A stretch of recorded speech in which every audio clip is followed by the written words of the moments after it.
Hello बच्चों, let's read the question. Question says that if equation of base of equilateral triangle is x plus y is equal to 2 and vertex 2 comma minus 1, find the length of the side of the triangle. Key concept,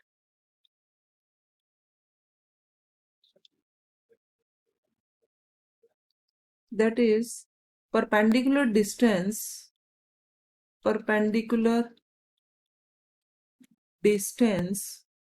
from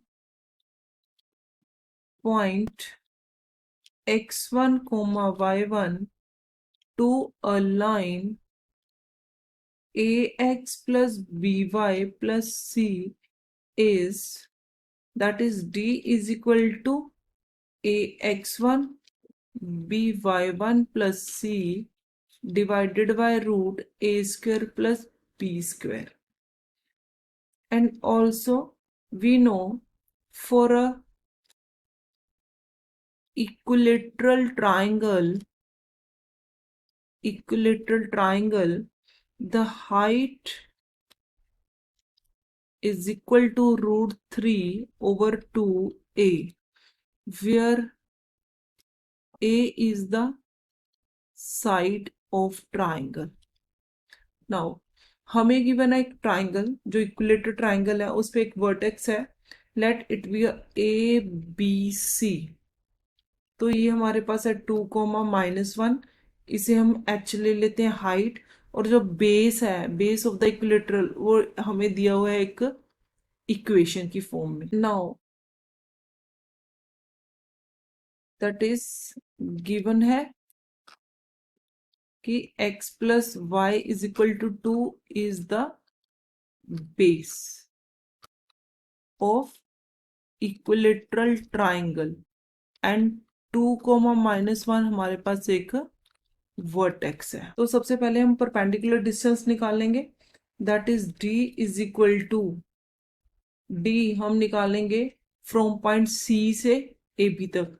तो मैं इसे लिख सकती हूँ 2 into 1 plus -1 1 -2 over root में 1 का square 1 का square.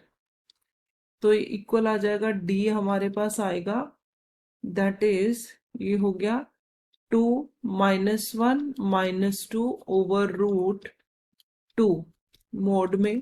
तो ये 2 कट गया, मोड में हमारे पास पॉजिटिव में वैल्यू आ जाएगी 1 ओवर रूट 2. तो हमें पता है कि जो एल्टीट्यूड है ऑफ ट्राइंगल, ठीक है, दैट इज h, वो जो हमने d निकाला है उसके इक्वल है. तो हम लिख सकते हैं कि h is equal to root 3 over 2a.